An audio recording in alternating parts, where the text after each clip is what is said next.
नमस्कारम। जब हम काशी की बात करते हैं तो हम केवल एक शहर की बात नहीं कर रहे होते। हम एक ऐसी चेतना की बात कर रहे हैं जो समय से परे है, जो भूगोल से परे है। काशी एक ऐसा स्थान है जिसे जीवित रखने के लिए डिजाइन किया गया था, एक ऐसा यंत्र जो मानव चेतना को उसके चरम तक ले जाने के लिए बनाया गया। इसी जीवंत ऊर्जा के केंद्र में स्थित है विश्वनाथ का मंदिर, काशी विश्वनाथ मंदिर, जिसे अक्सर सिर्फ काशी विश्वनाथ के नाम से जाना जाता है, वाराणसी के हृदय में स्थित है। यह सिर्फ एक मंदिर नहीं, बल्कि हिंदू धर्म की आत्मा, सनातन काल से चली आ रही आस्था और गहन आध्यात्मिक रहस्यों का एक जीता जागता प्रमाण है। यह एक ऐसा स्थान है जहां हर पत्थर एक कहानी कहता है, जहां हवा में मंत्र गूंजते हैं और जहां गंगा की लहरें अनंत काल का संगीत सुनाती हैं। यह केवल पूजा पाठ का स्थान नहीं है, यह एक ब्रह्मांडीय द्वार है, एक ऐसा बिंदु जहां भौतिक और आध्यात्मिक जगत एक दूसरे में विलीन हो जाते हैं। यहाँ की ऊर्जा इतनी तीव्र है कि जो भी व्यक्ति यहाँ थोड़ी सी भी जागरूकता के साथ आता है, वह रूपांतरित हुए बिना नहीं रह सकता। इसके अस्तित्व का हर पहलू, इसके ज्योतिर्लिंग के प्रकट होने से लेकर इसके विनाश और पुनर्निर्माण की गाथा तक, जीवन और ब्रह्मांड के गहरे सत्यों को उजागर करता है। यह एक ऐसा कैनवास है जिस पर सृजन, विनाश और पुनर्जन्म का चक्र निरंतर चलता रहता है। इस यात्रा में हम केवल तथ्यों को नहीं जानेंगे, हम उस ऊर्जा को महसूस करने का प्रयास करेंगे जिसने इस स्थान को सहस्राब्दियों से जीवंत रखा है। हम उन कहानियों में उतरेंगे जो केवल पौराणिक कथाएं नहीं हैं, बल्कि अस्तित्व के गहरे आयामों को समझने की कुंजी है। यह एक बौद्धिक अभ्यास नहीं, बल्कि एक अनुभव बनने की प्रक्रिया है। तो चलिए काशी विश्वनाथ मंदिर के रहस्यों और मान्यताओं को, जिसमें हर पहलू को और गहराई से समझेंगे। हम इस पवित्र स्थान की परतों को एक एक करके खोलेंगे और देखेंगे कि यह आज भी साधकों, भक्तों और जिज्ञासुओं के लिए इतना महत्वपूर्ण क्यों है। यह समझने के लिए कि काशी विश्वनाथ क्या है, हमें पहले यह समझना होगा कि ज्योतिर्लिंग क्या है। ज्योति का अर्थ है प्रकाश और लिंग का अर्थ है रूप या प्रतीक। तो ज्योतिर्लिंग का अर्थ है प्रकाश का स्तंभ। यह शिव का निराकार रूप है, वह आदि और अनंत ऊर्जा स्तंभ जिससे संपूर्ण ब्रह्मांड का सृजन हुआ। यह कोई पत्थर की मूर्ति नहीं है जिसे किसी ने बनाया हो, यह स्वयंभू है जो स्वयं प्रकट हुआ। यह अस्तित्व का वह मौलिक रूप है जहां से सब कुछ उत्पन्न होता है और जिसमें सब कुछ विलीन हो जाता है।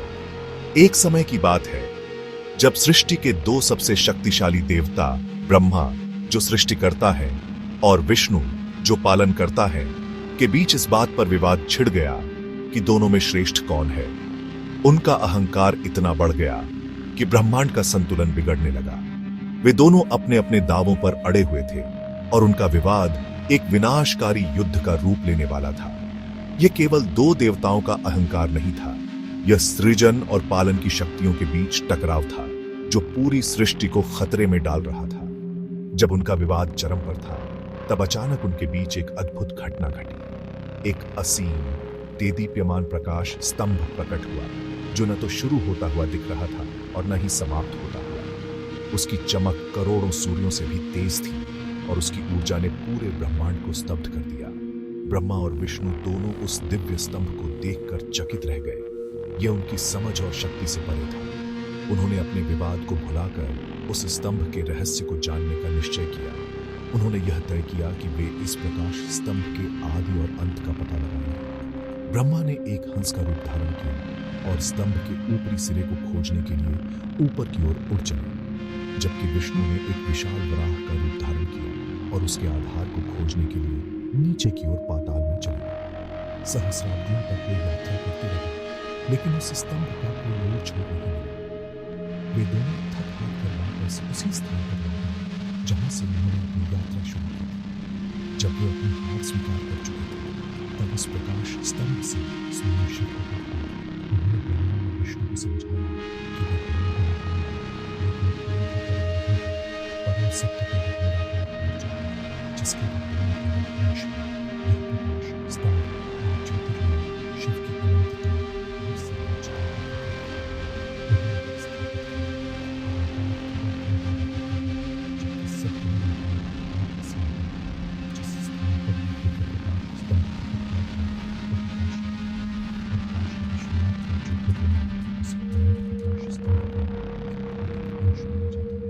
यह हमें निरंतर याद दिलाता है कि जिसे हम जीवन कहते हैं वह केवल रूप और आकार नहीं है, बल्कि उसके परे एक निराकार अनंत ऊर्जा है। यहाँ आना केवल एक देवता की पूजा करना नहीं है, बल्कि उस अनंत प्रकाश के साथ एकाकार होने का एक अवसर है जिसने पूरे ब्रह्मांड को धारण किया हुआ है। काशी को शिव की नगरी कहा जाता है, लेकिन यह हमेशा से ऐसा नहीं था। एक समय था जब यह सुंदर और दिव्य नगरी भगवान विष्णु की प्रिय थी। इसे आनंद कानन या आनंद का वन कहा जाता था, क्योंकि यहां हर ओर आनंद और दिव्यता व्याप्त थी। भगवान विष्णु यहां अपनी पत्नी देवी लक्ष्मी के साथ निवास करते थे और यह स्थान उनके लिए अत्यंत प्रिय था। यहाँ की ऊर्जा शांत और सुखदायक थी, जो पालनकर्ता की प्रकृति को दर्शाती थी। दूसरी ओर शिव, जो एक तपस्वी और वैरागी है, मंदार पर्वत पर निवास करते थे। वे समाधि में लीन रहते थे, दुनिया के कोलाहल से दूर। लेकिन उनकी पत्नी देवी पार्वती एक गृहिणी का जीवन चाहती थी। वे चाहती थीं कि उनका भी एक घर हो, एक ऐसा स्थान जहां वे अपने परिवार के साथ रह सकें। उन्होंने शिव से आग्रह किया कि वे किसी ऐसे स्थान पर चलें जो अधिक जीवंत और सामाजिक हो, जहां वे एक सामान्य जीवन जी सकें, न कि केवल एक तपस्वी का। पार्वती की इच्छा का सम्मान करते हुए शिव ने एक उपयुक्त स्थान की तलाश शुरू की। उन्होंने अपने गणों को भेजा, लेकिन कोई भी स्थान उन्हें पसंद नहीं आया। अंत में उनकी दृष्टि काशी पर पड़ी। काशी की ऊर्जा, उसकी दिव्यता और गंगा के तट पर उसकी स्थिति ने उन्हें तुरंत आकर्षित कर लिया।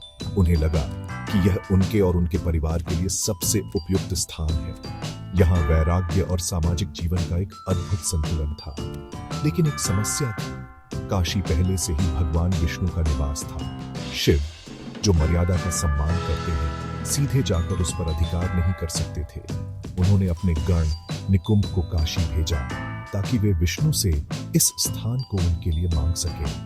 निकुंभ ने काशी में एक मंदिर स्थापित किया और ऐसी स्थिति उत्पन्न की कि राजा दिवोदास, जो उस समय काशी पर शासन कर रहे थे, को विष्णु को काशी छोड़ने के लिए मनाना पड़ा। विष्णु, जो शिव का बहुत सम्मान करते थे और उनकी मित्रता को महत्व देते थे, इस अनुरोध को सुनकर दुविधा में पड़ गए। एक ओर काशी उनका प्रिय स्थान था और दूसरी ओर उनके मित्र शिव की इच्छा थी। उन्होंने प्रेम और मित्रता को प्राथमिकता दी। उन्होंने न केवल काशी को शिव को सौंप दिया, बल्कि यह भी वचन दिया कि वे हमेशा पास ही रहेंगे और इस नगरी की रक्षा में सहयोग करेंगे। इस तरह काशी, जो कभी विष्णु का आनंद कानन था, शिव का स्थायी निवास बन गया। यह केवल एक स्थान का हस्तांतरण नहीं था, यह तीन महाशक्तियों के बीच प्रेम, सम्मान और त्याग का प्रतीक है। यह हमें सिखाता है कि सृष्टि का संतुलन केवल शक्तियों के प्रदर्शन से नहीं, बल्कि आपसी समझ और सामंजस्य से बना रहता है। जब आप काशी में होते हैं, तो आप न केवल शिव की, बल्कि विष्णु के त्याग और प्रेम की ऊर्जा को भी महसूस कर सकते हैं। संसार में हर जीव मृत्यु से भयभीत होता है। मृत्यु को एक अंत के रूप में देखा जाता है, एक पीड़ादायक अनुभव। लेकिन काशी एक ऐसी अद्भुत नगरी है जहां मृत्यु को एक उत्सव माना जाता है, एक वरदान। यहां मृत्यु अंत नहीं, बल्कि मुक्ति का द्वार है। ऐसा क्यों है?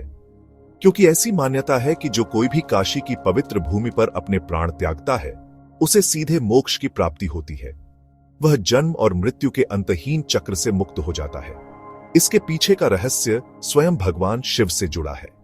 पौराणिक कथाओं और मान्यताओं के अनुसार जब किसी व्यक्ति की मृत्यु काशी में होती है, तो स्वयं भगवान विश्वनाथ उसके पास आते हैं। वे उसके दाहिने कान में तारक मंत्र फुसफुसाते हैं। तारक का अर्थ है तारने वाला या पार कराने वाला। यह वह दिव्य मंत्र है जो आत्मा को संसार के बंधनों, कर्मों के बोझ और माया के भ्रम से मुक्त कर देता है। यह शिव का अंतिम उपहार है जो वे इस नगरी में मरने वाले हर जीव को देते हैं, चाहे वह इंसान हो या जानवर, पुण्यात्मा हो या पापी। यह प्रक्रिया इतनी सरल नहीं है। काशी में मृत्यु का अधिकार देना या न देना एक और शक्तिशाली देवता के हाथ में है, काल भैरव। काल भैरव, जो शिव का ही एक उग्र रूप है, काशी के कोतवाल या संरक्षक हैं। वे यह सुनिश्चित करते हैं कि काशी में केवल वही व्यक्ति प्राण त्यागे जो वास्तव में मुक्ति का अधिकारी है। वे कर्मों का लेखा जोखा रखते हैं और मृत्यु के क्षण में व्यक्ति को उसके कर्मों का फल देते हैं। कहा जाता है कि काशी में मरने वाले व्यक्ति को अपने जीवन भर के कर्मों का फल एक क्षण में भोगना पड़ता है। काल भैरव उसे एक तीव्र लेकिन संक्षिप्त पीड़ा देते हैं, जिसे भैरवी यातना कहा जाता है। यह यातना उसके सभी पापों और बुरे कर्मों को भस्म कर देती है और उसकी आत्मा को शुद्ध कर देती है। इस शुद्धि के बाद ही आत्मा शिव के तारक मंत्र को ग्रहण करने के योग्य बनती है। इस तरह काल भैरव एक दंडाधिकारी के रूप में नहीं, बल्कि एक शोधक के रूप में कार्य करते हैं, जो आत्मा को मोक्ष के लिए तैयार करते हैं। यह मान्यता काशी को दुनिया के अन्य सभी पवित्र स्थानों से अलग बनाती है। यहाँ लोग जीवन की कामना करने नहीं, बल्कि एक अच्छी मृत्यु की कामना करने आते हैं। मणिकर्णिका और हरिश्चंद्र घाट पर 24 घंटे जलती चिताएं इस सत्य का जीवंत प्रमाण हैं। वे हमें याद दिलाती हैं कि मृत्यु जीवन का एक अनिवार्य हिस्सा है, और यदि इसे सही जागरूकता और सही स्थान पर स्वीकार किया जाए तो यह बंधन नहीं, बल्कि परम स्वतंत्रता का मार्ग बन सकती है। काशी में मृत्यु का यह दर्शन जीवन के प्रति हमारे दृष्टिकोण को बदल देता है। यह हमें सिखाता है कि जीवन का लक्ष्य केवल जीना नहीं, बल्कि इस तरह जीना है कि हम मृत्यु के क्षण में भयभीत न हों, बल्कि उसे एक मित्र की तरह गले लगा सकें। काशी एक प्रयोगशाला है जहां जीवन और मृत्यु के बीच की रेखा धुंधली हो जाती है और आत्मा अपने वास्तविक अनंत स्वरूप को पहचान लेती है। यह एक ऐसा स्थान है जहां अंत ही एक नई शाश्वत शुरुआत है। काशी को अविनाशी कहा जाता है, अर्थात जिसका कभी विनाश न हो सके। यह एक बहुत बड़ा दावा है, क्योंकि इतिहास गवाह है कि बड़े बड़े साम्राज्य और शहर समय के साथ धूल में मिल गए। तो काशी के इस अविनाशी होने का रहस्य क्या है? यह रहस्य भगवान शिव के सबसे शक्तिशाली अस्त्र, उनके त्रिशूल में छिपा है। ऐसी मान्यता है कि काशी नगरी भौतिक रूप से पृथ्वी पर स्थित नहीं है, बल्कि यह भगवान शिव के त्रिशूल के ऊपरी 3 शूलों पर टिकी हुई है। शिव का त्रिशूल कोई साधारण हथियार नहीं है। यह 3 गुणों सत्व, रजस और तमस का प्रतीक है। यह भूत, वर्तमान और भविष्य तीनों कालों का प्रतीक है। यह इच्छा, क्रिया और ज्ञान की शक्तियों का प्रतीक है। जब शिव अपने त्रिशूल पर काशी को धारण करते हैं, तो वे इसे इन सभी द्वंद्वों और समय के प्रभाव से ऊपर उठा लेते हैं। वे इसे एक ऐसा दिव्य कवच प्रदान करते हैं जिसे कोई भी भौतिक या लौकिक शक्ति भेद नहीं सकती। यह केवल एक पौराणिक कथा नहीं है, इसका एक गहरा आध्यात्मिक और प्रतीकात्मक अर्थ है। जब कहा जाता है कि काशी प्रलय के समय भी नष्ट नहीं होती, तो इसका अर्थ यह है कि जब पूरी सृष्टि जलमग्न हो जाती है और सब कुछ नष्ट हो जाता है, तब भी शिव इस नगरी को अपने त्रिशूल पर उठाकर सुरक्षित कर लेते हैं। और जब सृष्टि का पुनर्निर्माण होता है, तो वे इसे वापस यथास्थान स्थापित कर देते हैं। यह काशी की शाश्वत प्रकृति का प्रतीक है। इस त्रिशूल की 3 नोकें काशी के 3 प्रमुख खंडों या क्षेत्रों का भी प्रतिनिधित्व करती हैं: ओंकारेश्वर, विश्वेश्वर और केदारेश्वर। यह पूरी नगरी एक ज्यामितीय और ऊर्जावान संरचना के रूप में डिजाइन की गई है, जो त्रिशूल की ऊर्जा पर आधारित है। इस त्रिशूल पर टिके होने के कारण काशी को एक ऐसा स्थायित्व प्राप्त है जो सामान्य भौतिक नियमों से परे है। यह एक ऐसा ऊर्जा क्षेत्र है जो बाहरी नकारात्मक प्रभावों से सुरक्षित रहता है। आप जब काशी की गलियों में घूमते हैं, तो आप इस सुरक्षा और स्थायित्व की ऊर्जा को महसूस कर सकते हैं। बाहरी दुनिया में कितनी भी उथल पुथल हो, काशी के भीतर एक अजीब सी शांति और ठहराव है। यह शिव के त्रिशूल का ही प्रभाव है, जो इस नगरी को एक आध्यात्मिक किले की तरह सुरक्षित रखता है। यह साधकों और भक्तों को एक ऐसा सुरक्षित वातावरण प्रदान करता है जहां वे बिना किसी भय के अपनी आध्यात्मिक साधना कर सकते हैं। इसलिए काशी का अविनाशी होना केवल एक भौतिक तथ्य नहीं है, बल्कि एक आध्यात्मिक सत्य है। यह हमें बताता है कि यदि हम अपनी चेतना को शिव के साथ जोड़ लें, यदि हम अपने जीवन को उनके त्रिशूल रूपी सिद्धांतों पर आधारित कर लें, तो हम भी संसार के दुखों और प्रलय से अविनाशी हो सकते हैं। काशी एक भौतिक शहर से कहीं बढ़कर है। यह एक वादा है, एक आश्वासन है कि जो कोई भी शिव की शरण में आता है, वह हमेशा के लिए सुरक्षित हो जाता है। काशी विश्वनाथ मंदिर के इतिहास में एक अध्याय ऐसा है जो आस्था की परीक्षा और रेजिलियंस का प्रतीक है। यह अध्याय ज्ञानवापी कूप से जुड़ा है, जिसका अर्थ है ज्ञान का कुआं। यह कोई साधारण कुआं नहीं है। यह इतिहास का एक मौन लेकिन मुखर गवाह है, जिसने मंदिर के सबसे अंधकारमय दिनों को अपनी आंखों से देखा है। और उसके सबसे पवित्र रहस्य को अपनी गहराइयों में छिपाया है। इसका इतिहास हमें उस समय में ले जाता है जब भारत पर विदेशी आक्रमणकारियों का साया मंडरा रहा था।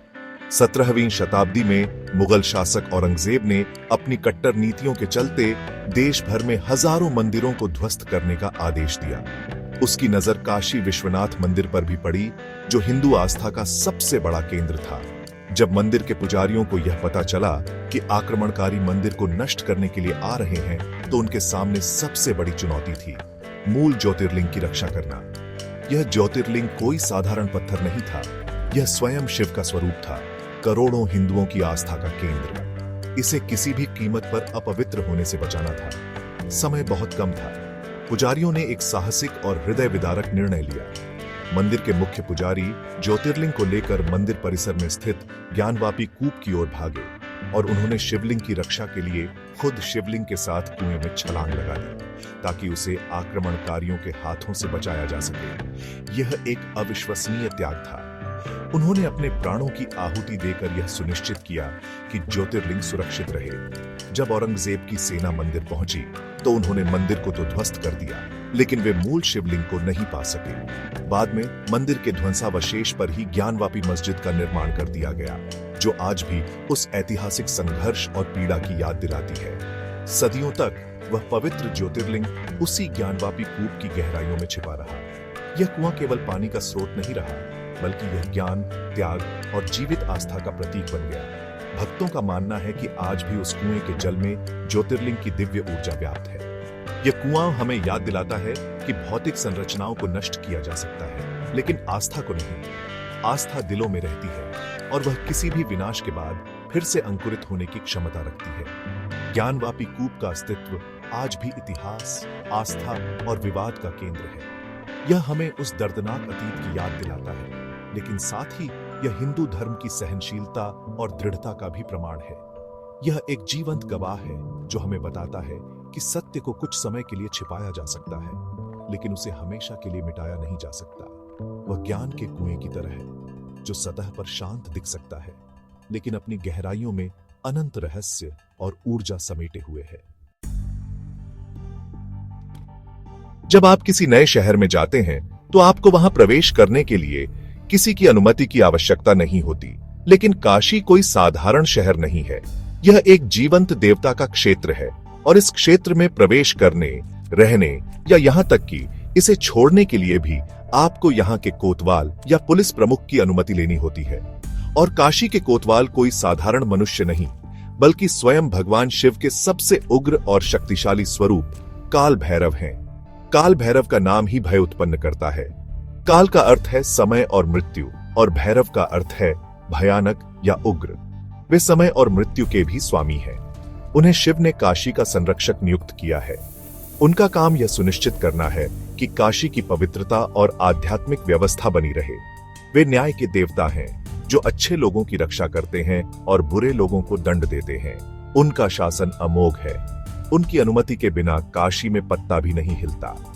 एक बहुत प्रचलित मान्यता है कि काशी की आपकी यात्रा या तीर्थ यात्रा तब तक पूरी नहीं मानी जाती, जब तक आप काल भैरव के मंदिर में जाकर उनके दर्शन न कर लें। विश्वनाथ के दर्शन से पहले या बाद में उनके कोतवाल को हाजिरी लगाना अनिवार्य है। यह केवल एक परंपरा नहीं है, इसके पीछे गहरा आध्यात्मिक कारण है।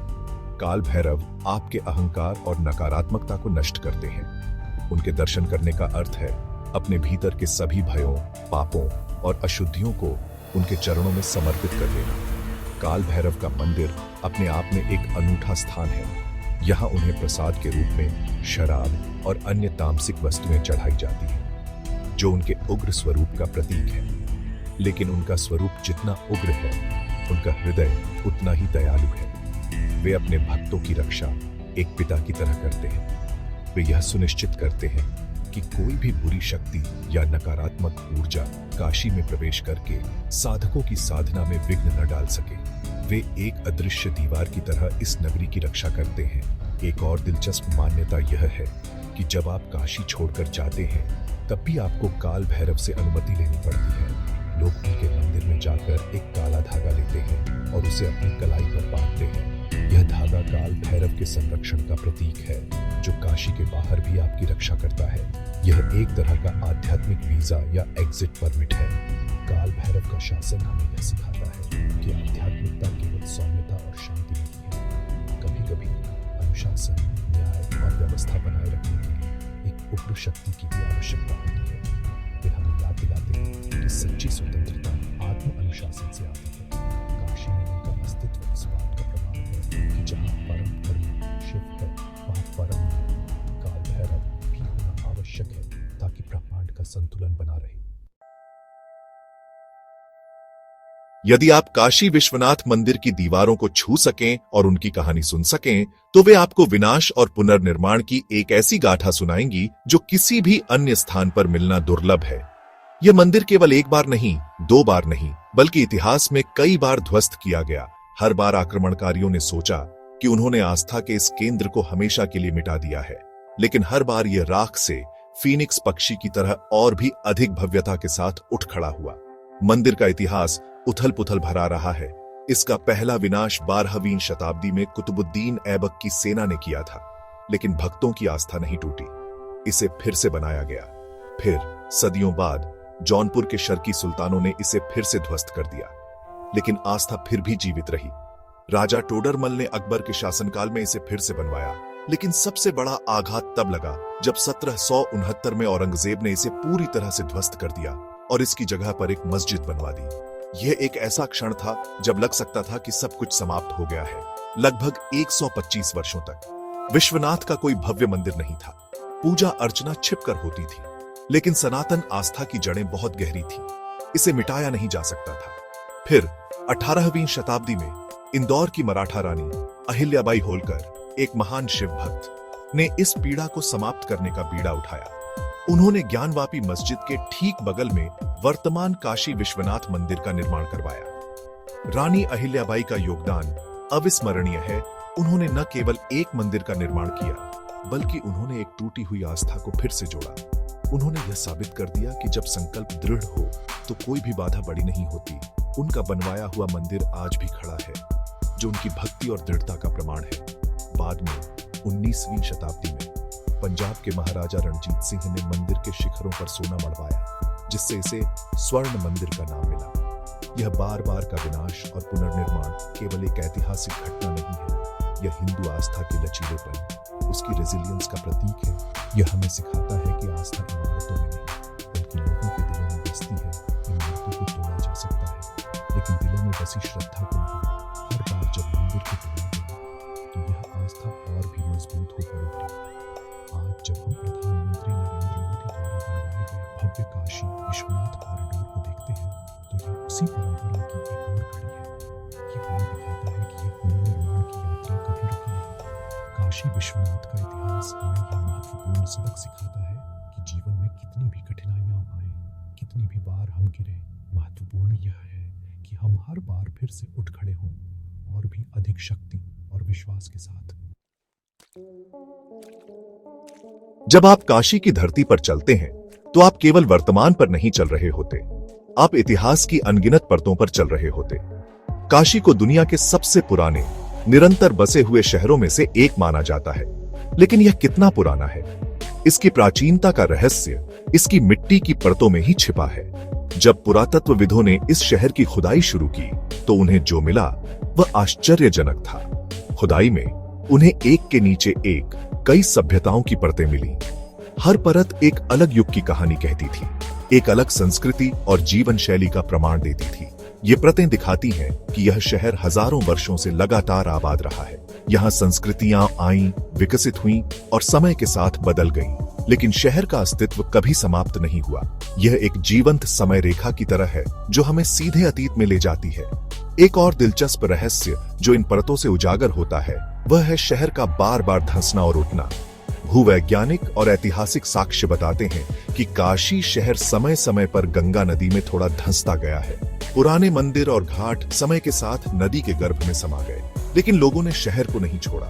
उन्होंने पुराने ढांचों के ऊपर ही नए ढांचे बना लिए, जिससे शहर की सतह धीरे धीरे ऊपर उठती गई। यह प्रक्रिया एक प्राकृतिक और मानवीय लचीलेपन का अद्भुत उदाहरण है। यह दिखाता है कि काशी के निवासियों ने प्रकृति के साथ संघर्ष करने के बजाय उसके साथ सामंजस्य बिठाकर जीना सीख लिया था। वे जानते थे कि गंगा जीवनदायिनी भी है और विनाशकारी भी। उन्होंने उसके हर रूप को स्वीकार किया। यह धंसना और उठना शहर के जीवन चक्र का एक हिस्सा बन गया, ठीक उसी तरह जैसे शिव का विनाश और सृजन का चक्र। इन पुरातात्विक खोजों ने उन पौराणिक कथाओं को भी बल दिया है जो काशी को सनातन या शाश्वत कहती हैं। जब विज्ञान और आस्था एक ही दिशा में संकेत करते हैं तो सत्य और भी गहरा हो जाता है। काशी की प्राचीनता केवल एक दावा नहीं है, यह एक सिद्ध तथ्य है जो मिट्टी की हर परत में अंकित है। यह शहर समय का साक्षी रहा है। इसने साम्राज्यों को बनते और बिगड़ते देखा है। इसने युगों को बदलते देखा है। जब आप काशी में होते हैं तो इस प्राचीनता की ऊर्जा को महसूस करने का प्रयास करें। सोचिए कि जिस स्थान पर आप खड़े हैं वहां आपसे पहले हजारों पीढ़ियों के लोग खड़े हो चुके हैं। उन्होंने भी इसी गंगा को देखा, इसी हवा में सांस लिया। यह एहसास आपको समय और स्थान की सीमाओं से परे ले जाता है और आपको मानवता के एक विशाल निरंतर प्रवाह का हिस्सा बनाता है। काशी केवल एक शहर नहीं है, यह एक जीवित संग्रहालय है जहां हर कोने में इतिहास सांस लेता है। तो हमने काशी विश्वनाथ की कुछ परतों को खोलने का प्रयास किया। हमने देखा कि यह केवल एक मंदिर नहीं बल्कि एक ब्रह्मांडीय ऊर्जा केंद्र है। हमने ज्योतिर्लिंग के प्रकाश से लेकर काल भैरव के न्याय तक और विनाश से लेकर पुनर्निर्माण की अद्भुत गाथा तक की यात्रा की। लेकिन सच तो यह है कि काशी को शब्दों में नहीं बांधा जा सकता, इसे केवल अनुभव किया जा सकता है। काशी विश्वनाथ मंदिर सिर्फ ईंटों और पत्थरों का ढांचा नहीं है, यह एक ऐसा स्थान है जहां हर कण में इतिहास, आस्था और अनंत रहस्य समाये हुए हैं। यह एक ऐसा दर्पण है जिसमें आप अपने वास्तविक स्वरूप को देख सकते हैं। यह एक ऐसा स्थान है जो आपको चुनौती देता है, आपको बदलता है और अंततः आपको मुक्त करता है। यहाँ की हर गली एक नया रहस्य खोलती है, हर घाट एक नई कहानी सुनाता है और हर मंत्र एक नई संभावना का द्वार खोलता है। यह एक ऐसा विश्वविद्यालय है जहां जीवन और मृत्यु का पाठ पढ़ाया जाता है और जिसके कुलपति स्वयं विश्वनाथ हैं। यहाँ आना केवल एक तीर्थ यात्रा नहीं है, यह स्वयं की खोज की एक यात्रा है। यह एक मौका है उस शाश्वत ऊर्जा से जुड़ने का जो हम सबके भीतर भी मौजूद है। यह यात्रा यहाँ समाप्त नहीं होती, ये तो बस एक शुरुआत है, एक निमंत्रण है। काशी एक महासागर की तरह है और हमने तो बस उसके किनारे पर कुछ छींटे महसूस किए हैं। इसकी गहराई में उतरना तो अभी बाकी है। क्या आप काशी के किसी और पहलू जैसे इसकी गलियों, घाटों या यहाँ के विभिन्न उत्सवों के बारे में अधिक जानना चाहेंगे? हमें नीचे कमेंट्स में बताएं। हम इस यात्रा को आपके साथ आगे बढ़ाने के लिए उत्सुक हैं। नमस्कारम।